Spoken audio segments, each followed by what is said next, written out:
In just a moment, X-1. But first... Once again, NBC Bandstand brings you some of the nation's top name bands in person. This week, Ralph Flanagan fills your weekday mornings with his wonderful hit tunes. Slow numbers or fast, there's no mistaking the delightful Flanagan style. And then, Art Mooney and his orchestra are also on hand with plenty of lively and rhythmic arrangements.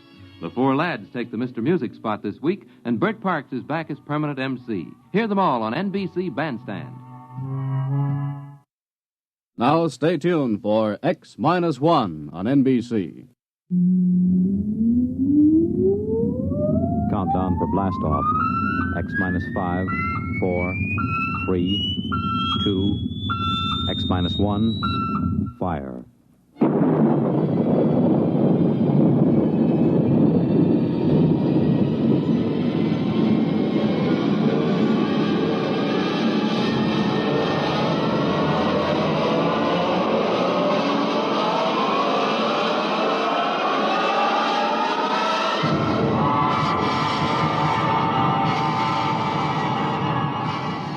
From the far horizons of the unknown come transcribed tales of new dimensions in time and space.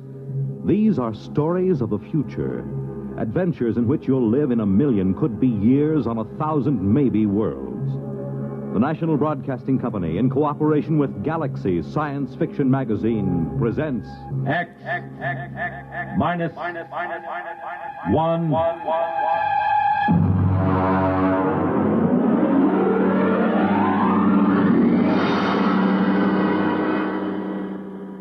Tonight, Surface Tension by James Blish. Come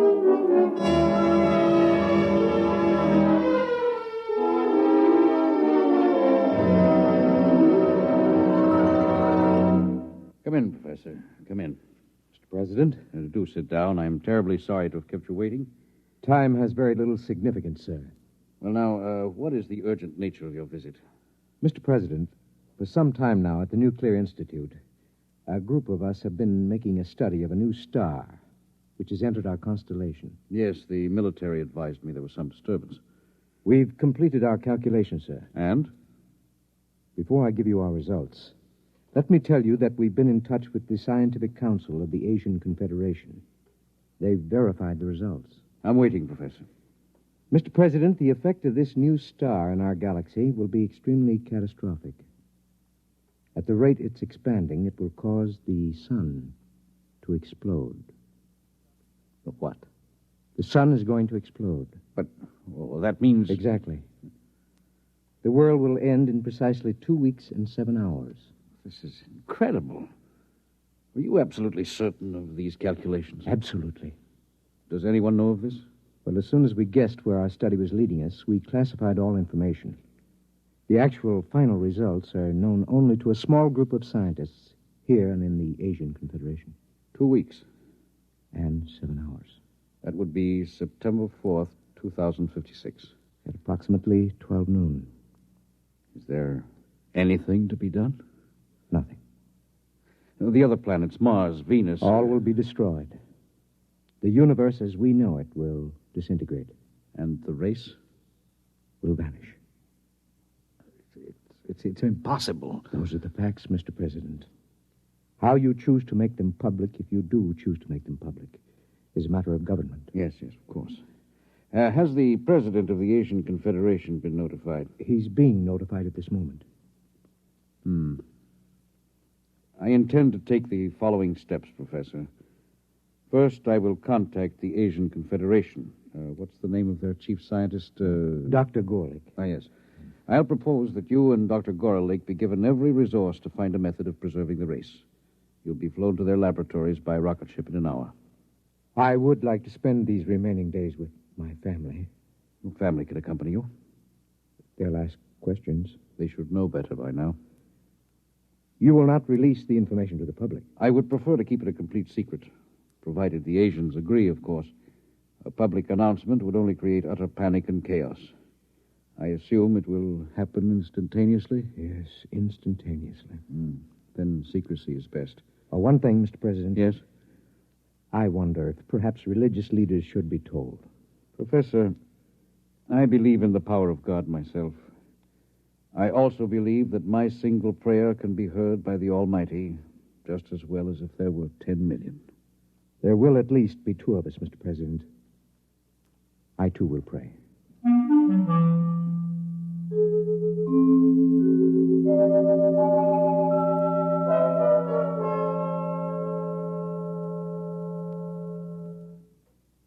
Dr. Gorlick?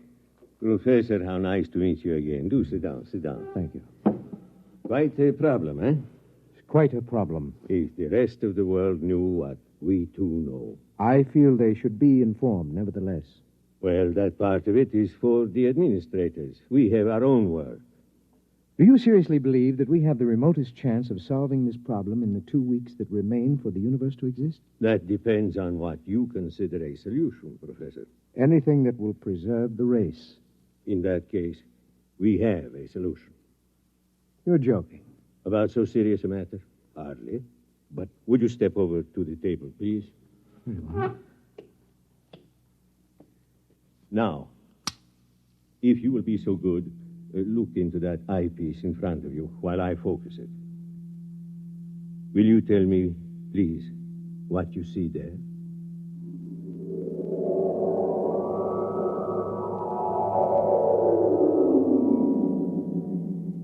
Fascinating. Most unusual. Would you be good enough to describe it? Yes, of course. I see what looks like a section of a large swimming pool. Plant life. Very tiny, and some kind of animal life, almost molecular in size. Good. Now let me change the magnification. Possible. Go on, please. Describe. What? I see what looks like dogs, cats, a cow. All evidently swimming underwater in this medium. Wait.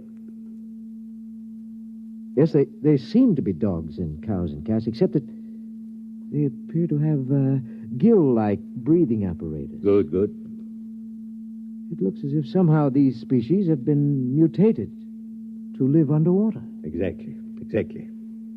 Well, I don't understand how this is possible. It would take hundreds of generations, thousands of years, possibly, to effect such a change, even with modern genetic control. It is the key, Professor. Let me ask you another question. Yes? Would you estimate the size of these creatures?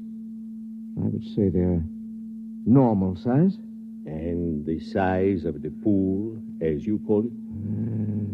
A tank of quite enormous size. I cannot see the walls, but I assume they are there. Good. Now, Professor, prepare yourself for a shock. I've been a scientist too long to shock easily, Dr. Gorlick. Nonetheless, you will be shocked to learn that what you have just been looking into is a single microscopic drop of water, less than a milligram. A single drop of water? Yes. Those dogs and cats are microscopic? Submicroscopic, smaller than a filterable virus. This is incredible, Doctor. Incredible, perhaps, but we have done it. Ah. We found a way to reduce the size of the original fertilized eggs through bombardment of the molecules. In this way, we can produce a full-size dog that is infinitesimal. And you believe this will help us solve our problem? I am convinced of it. What do you propose? This is our plan. We will create submicroscopic humans. At the submicroscopic level, 1,000 generations can reproduce in the equivalent of a few seconds of time. In less than an hour, we can have a species of human that is capable of living underwater. Gill breathers? Precisely. And then what? Don't you see, my friend? In a single drop of water, we can reproduce as many human beings as now live in the city of New Chicago or Trans-Europa. But when the sun explodes in 2 weeks' time, all life, even that in a single drop of water, must perish. That is true, Professor. But remember this. To a submicroscopic species of human, 2 weeks would be the equivalent of some 20 million years on Earth. In other words, to these human beings, starting tomorrow, the species will have hundreds of thousands of generations, each living a full life. before the final explosion of the universe. It's almost like playing God. I am not a subscriber to the concept of God, Professor. I must say I'm slightly shocked to discover that you, a man of science... Believes in a creator? I do, Doctor. In any event, will you help us go ahead with our experiment? I have no choice. Good. We'll begin tonight to produce the first species.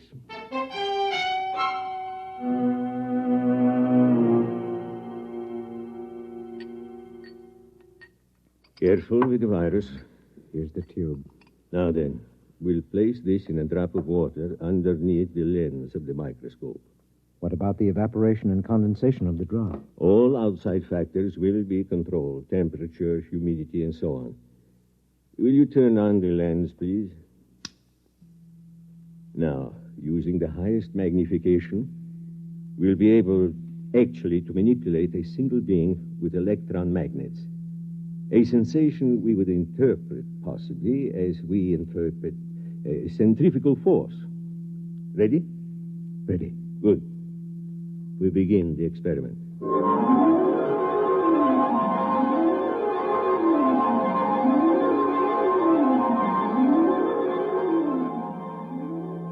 Time?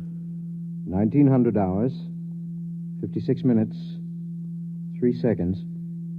Coming up on 0.4, 3, 2, 1, 0. Observation. The first fertilized ovum, reduced to submicroscopic size, has begun to develop. Time? 1956, 20 seconds. Coming up on 2, 1, 0. 4 submicroscopic human beings have been reproduced. 2 appear to be males, 2 females.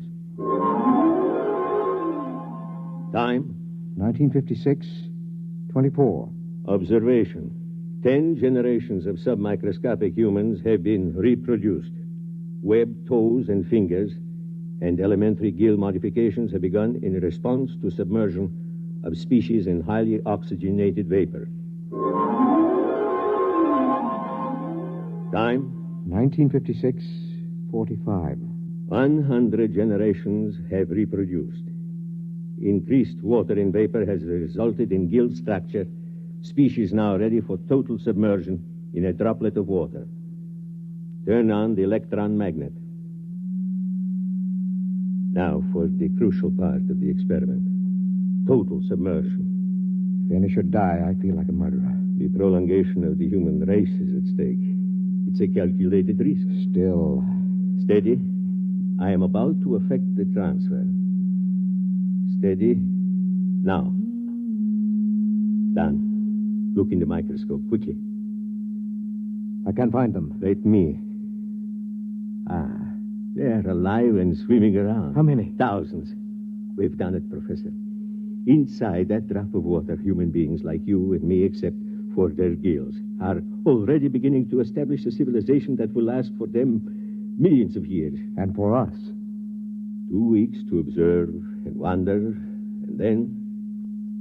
Unless a miracle should occur. Let us begin now. Time, please. 1900 hours, 56 minutes, 49 seconds, 3, 2, 1, 0. Observation. The equivalent of 1,000,000 years has already passed inside our droplet of water. Human life is firmly established.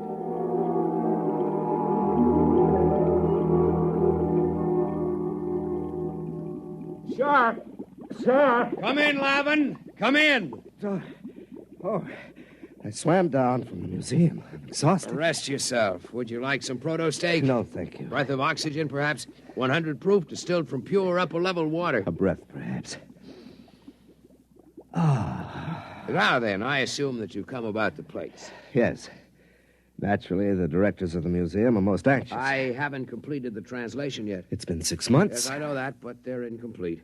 One of them was evidently lost during the final battle with the Eaters. Sure. Can you tell me off the record what you've already deciphered? Well, first, let me warn you. These plates were prepared thousands of generations ago. They're highly romantic. What they tell us may be fantasy. Still, I'm fascinated. After all, the greatest archaeological discovery of all time, buried 1,000,000 years in the ooze of the bottom. Very well. The first line of the oldest plate reads as follows. It goes, "In the beginning, we were created." Created?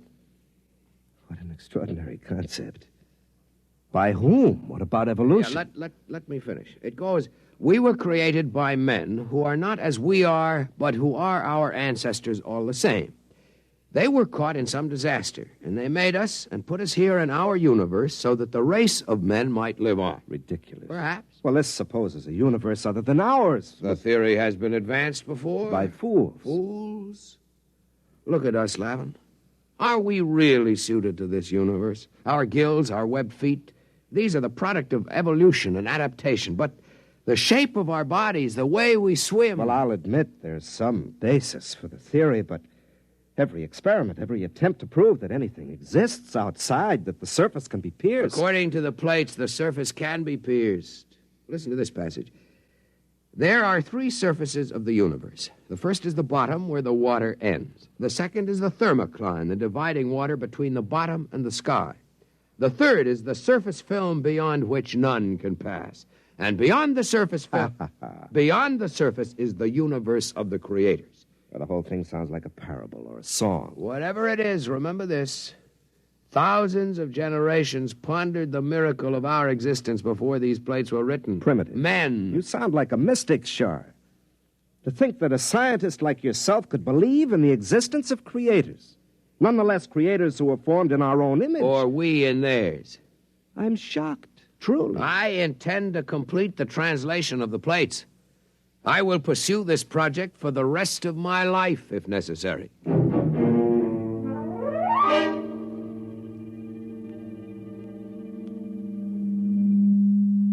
Time, Professor?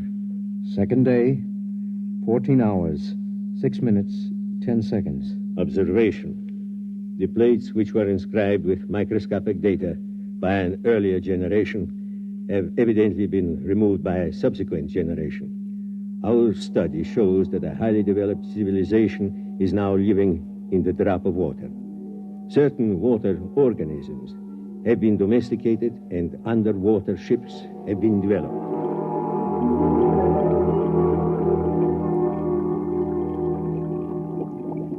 The meeting of the council is called to order. Gentlemen, you all know the topic. Our speaker will be Shar. Gentlemen, some 28 time units ago, when I was a much younger man, I was given the privilege of translating some metal plates found buried in the bottom. As all of you know, I've devoted much of my life to convincing the world that travel through the surface film was not only possible but necessary to survival.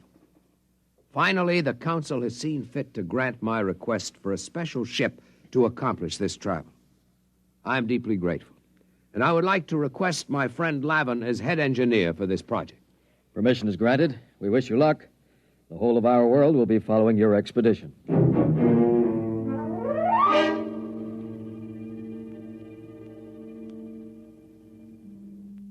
What's happening, Dr. Gorlick? From what I can detect, the gill breeders are preparing for the equivalent of space travel. A large cylindrical ship is being built. What method of power are they using? I can barely detect it through the microscope, but my guess would be that they will use some form of living creatures to power the vessel.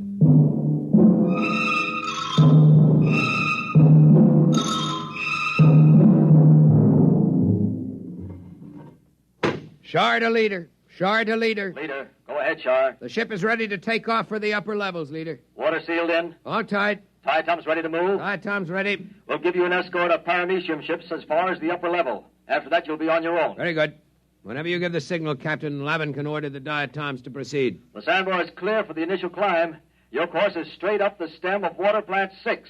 Diatoms ready? Diatom's ready, sir. Cilia in motion? Cilia in motion. Internal water circulators on? Circulators on. Countdown for takeoff. 5, 5, 4, 4, 3, 3, 2, 2, 1, 1. 0. Diatom's in motion. Full speed ahead. Good luck.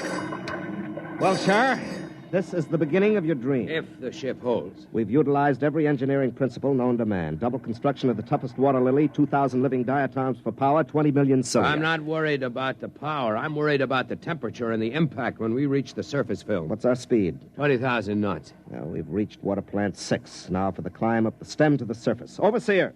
Overseer. Request more mucus from diatoms. Proceed with climb up stalk 6. Yes, sir. If the diatoms can hold the stalk at the reduced pressure of the surface, we'll have hurdled the first barrier. We're at pressure 6 now, almost at the upper level. Captain. Yes? We've lost 27 diatoms. Ciliary detachment. Not serious. We have the vorti to fall back on. Proceed. Yes, sir. What's our pressure? 3 coming into 2 now. We're already closer to the surface film than man has ever gone. Our unmanned test ships went through. Unmanned test ships are a different story, Lavin. Besides, if we do get through to the other side, our problems may just be starting. Oh, we're entering pressure 1 zone. Yeah. We're getting too much oxygen in the water. Engineer, switch to internal water supply for breathing. Lavin. What is it? The scopes, look. I can't look now. What is it? I think... Yes, I can see it. I can see the surface film. Describe it. A great black whirling mass. Huge boulders and asteroids being whirled and ground back and forth like some tremendous boiling mass of mud and stone. It isn't too late to turn back. No, the ship was built to go through the film. If we fail, at least we can die knowing we tried. Very well, sir. Overseer, order all diatoms. Full speed ahead. Full speed ahead. Full speed ahead.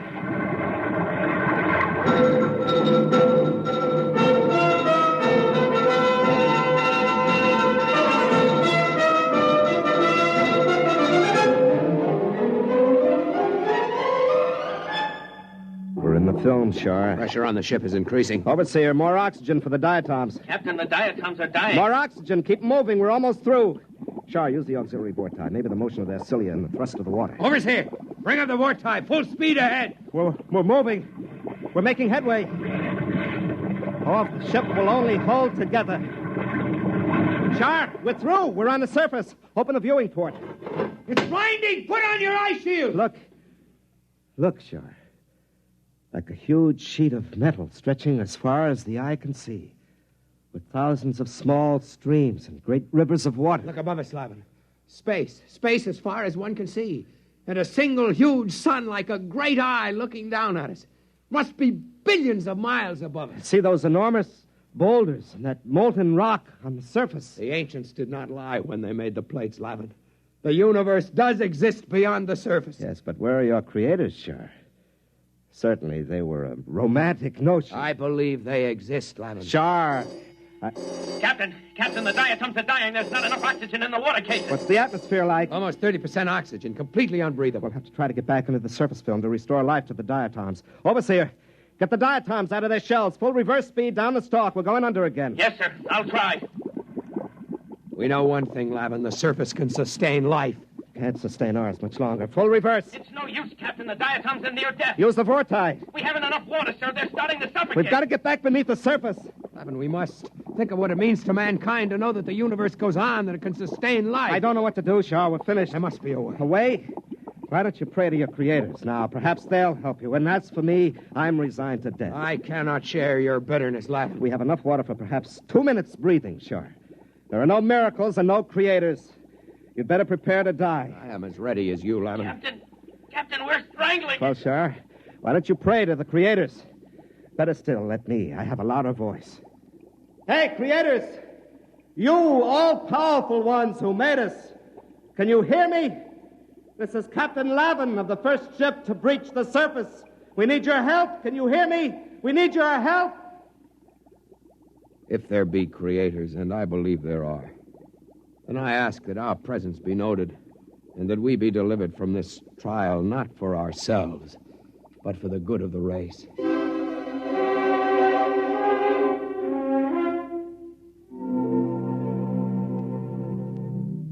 Well, Doctor?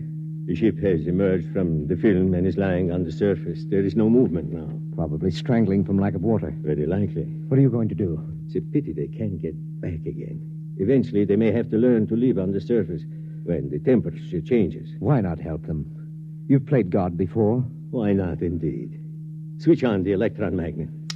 Ready. Now then, if I can just breach the surface tension near them, they'll be sucked under again, as in a whirlpool. If they survive... You'd better hurry. Here goes.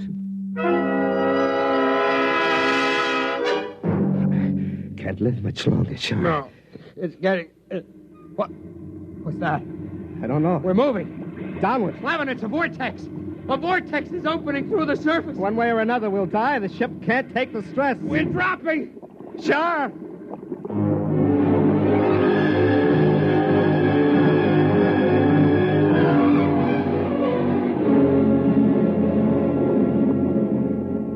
Flavin, we're through. We made it. The water is circulating again. It's too much to believe, Char. It's like... A miracle. Yes. It is a miracle.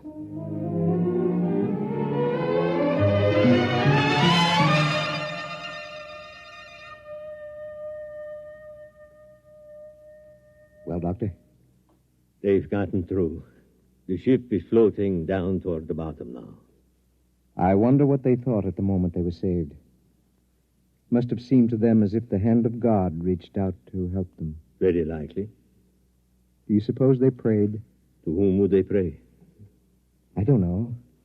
Perhaps to us? To the creators? It is not inconceivable. If only the human race, as we know it, had creators who could reach down and save us from destruction. How do you know we don't? Professor, I'm a scientist. So am I, Doctor. Those submicroscopic humans can't see us because we're too big to see. A molecule of our flesh would be like a world to them. And yet, we exist. We cannot hear their individual voices, perhaps, but we are capable of intervention of a sort. Is it not conceivable that our own plight might not be seen and recognized? What else is there at this time but to admit our inadequacy and to cast off this arrogance that gives us bitter pride instead of humility? Where are you going, Professor? To pray, Doctor. There isn't much time. Professor. Yes? Wait. I will come with you.